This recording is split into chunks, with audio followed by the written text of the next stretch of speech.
السلام علیکم. آج میں آپ سے جینوا سے مخاطب ہوں جہاں ہمارے پاس کچھ خوشخبری ہے. یہاں ہم یونائٹڈ نیشن سیکرٹری جنرل کے ساتھ ایک کانفرنس کو ہوسٹ کر رہے تھے ریزیلینٹ پاکستان کے نام سے، تاکہ ہم اپنے سیلاب متاثرین کی مدد کر سکتے ہیں.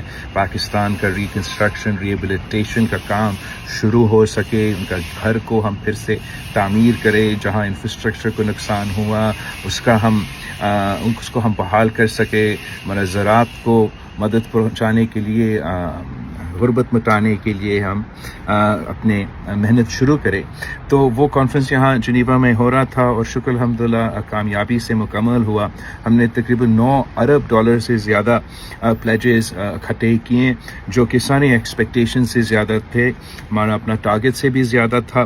اور ہم پوری دنیا کا شکر گزار ہیں، یونائٹڈ نیشن سیکرٹری جنرل کے شکر گزار ہیں، ہمارا چینی دوست سے چین کا ہم شکر گزار ہیں، امریکہ کا ہم شکر گزار ہیں، یورپین یونین کا ہم شکر گزار ہیں، پریزیڈنٹ میکرون جو فرانس کا صدر ہے ہم ان کے شکر گزار ہیں، ہمارا مڈل ایسٹرن ممالک کے ہم شکر گزار ہیں کہ سب نے پوری دنیا میں، اگر ہم نے کسی کو بھولا ہے وہ بھی ہم معذرت کرتے ہیں، لیکن پورا دنیا نے مل کے پاکستان کے ساتھ شانہ بشانہ کھڑا ہے اور ہمارا مدد کے لیے آگے آئے ہیں.